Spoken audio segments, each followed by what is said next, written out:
Hello everyone, this is Neeraj, JVS Dr. Neeraj Tholia, Assistant Professor, Faculty of Agriculture and Veterinary Sciences. In our previous lecture, we have studied about the microscopy, the basics of microscopy, their history, introductory part. Next, we will see today the different types of the microscopes. So there are mainly two types of microscope, that is light microscope and the electron microscopes. Few newer techniques we will also discuss. In the light microscope, we will discuss the bright field, dark field, phase contrast, differential interface contrast microscope and fluorescence microscope. And in light electron microscope, we will study about the scanning electron microscope and transmission electron microscopes. So the light and optical microscopes, it involves the optical lenses and light radiations. That's why it is called the light or optical microscopes. So first one is the bright field microscopes. It is a commonly used microscope. It forms a dark image against a brighter background. That's why called the bright field microscopes. A light source, either a mirror or an electric illuminator is used, and staining generally required because it have very low contrast. So this is the typical bright field microscope. Okay, and next, this is a stained lung tissue image taken by bright field microscopes. Here the cells are stained with the HNE stain, and the blue one is the nucleus and the red one is the cytoplasm. Next is the dark field microscopes. It allows a viewer to observe living or unstable cells and organisms by simply changing the way in which they are illuminated. In this, a hollow cone of light is focused on the specimen in such a way that unreflected and unrefracted rays do not enter the object, as shown in the figure. Only light that has been reflected or refracted by the specimen forms an image. That's why the field surrounding the specimen appears black and the object itself is brightly illuminated.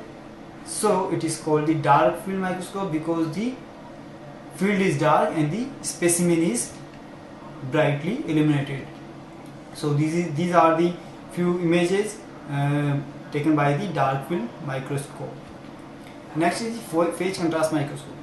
A phase contrast microscope converts slightly differences in the refractive index and cell density into easily detectable variations in light intensity, and it is the excellent way to observe the living cells.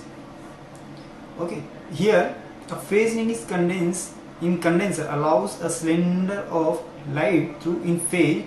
Light that unaltered hits the phase ring in the lens is excluded, and light that slightly altered by passing through the different refractive index is allowed through.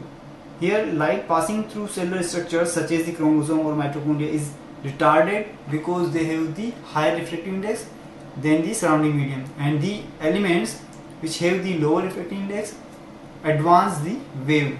So much of the background light is removed, and light that constructively and destructively interfered is led through with enhanced contrast. So here are the images of the phase contrast microscope. The hollow which is seen in the images is a characteristic feature of the phase contrast imaging.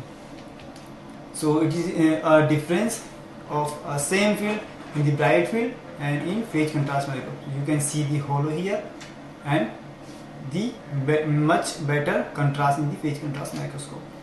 The next is the differential interface contrast microscope. It is similar to the phase contrast microscopes. Here it detects the differences in refractive indices and thickness. Okay, a prism is used to split the light into two beams. One passes through the specimen and another passes through a clear area of the slide.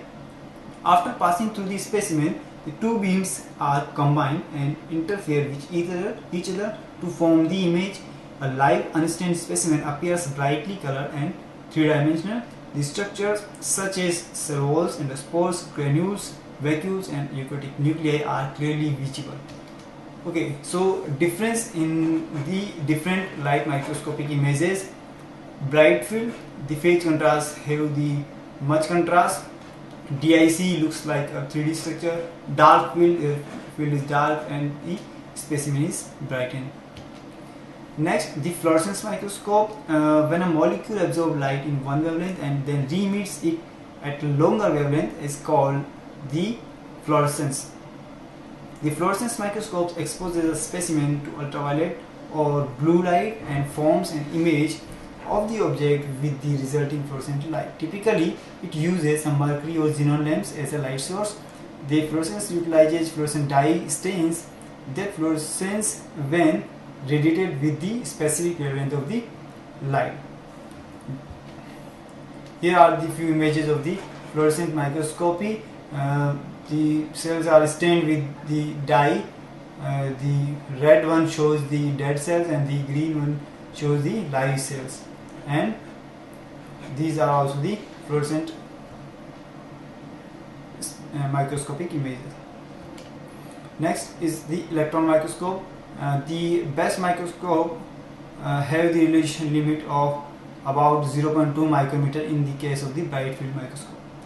But viruses and the detailed structure, the small structures in the cell are lesser in this size, and the electron microscope uses a beam of electron to illuminate and create magnified images of specimen.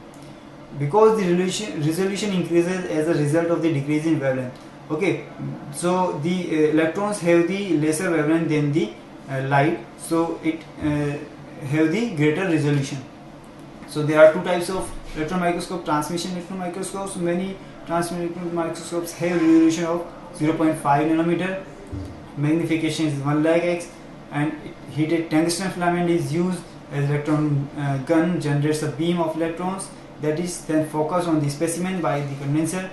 And here the ring shaped electron magnets are used in the place of the lenses, that is called the magnetic lenses, to focus the beam. And here the specimen scatters some electrons, but those that passes through or transmitted used to form the enlarged image. Thus this is called the transmission electron microscope. And these transmitted electrons are fluorescent specimen are enlarged as an image and detected on the sensor. A denser region in the specimen scatters more electrons and therefore appears darker in the image. Since fewer electrons strike that area of the skin, these regions are said to be electron dense. In contrast, electron transparent regions are brighter. It is the comparison of the operation of the light microscope and transmission electron microscopes. The lenses are replaced by the magnetic lenses. The light source is replaced by the electron gun. And this is the image of a transmission electron microscope. This is the examples of the transmission electron microscopy. Okay, comparison with the bright field and transmission electron microscope. Scanning electron microscope produces an image from electrons released from the atoms on an object surface. The SEM has been used to examine the surfaces of microorganisms in great detail. SEM scans a narrow tapered electron beam back and forth over the specimen. When the beams strike a particular area, surface atoms discharge a tiny shots of electrons called secondary electrons, and these are prepped by a special detector. So it is the ray diagram of the scanning electron microscope, and this is the example of the scanning electron microscopy. So few newer techniques we are going to discuss. One of them is the confocal microscopy or confocal scanning laser microscope. So biological samples are three-dimensional. Okay, when these objects are viewed with traditional light microscopes, light from all areas of the object, not just the plane of focus, enter the microscope and are used to create the image. These resulting images is murky and fuzzy. The confocal microscope uses a laser beam to illuminate a specimen, usually one that has been fluorescently stained. An aperture placed above the objective lens, which eliminates stray lights from parts of the specimen that lie above and below the plane of the focus. Thus, The only light used to create the image is from the plane of the focus, and the much clear sharp image is formed. Computers are attached to reconstruct the composite 3D image from images of each plane of the specimen.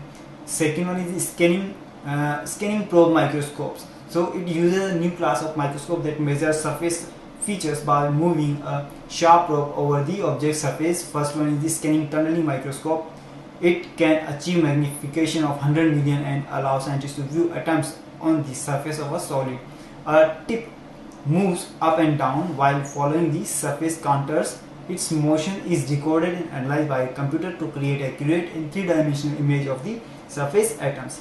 The arrangement of atoms on the specimen surface is determined by moving the probe tip back and forth over the surface while keeping it at a constant height above the specimen, adjusting the probe distance to maintain a steady tunneling current. As the tip moves up and down while following the surface contour, its motion is recorded and analyzed by a computer to create an accurate three-dimensional image of the surface. The resolution is so great that individual atoms are observed easily. This is the example of this scanning tunneling microscope, a DNA duplex helix with approximately 3 turns shown. Okay, the atomic force microscope can be used to study surfaces that do not conduct electricity well. The atomic force microscope moves a sharp probe over the specimen surface while keeping the distance between the probe tip and the surface constant. It does this by exerting a very small amount of force on the tip, just enough to maintain the constant distance but not enough force to damage the surface.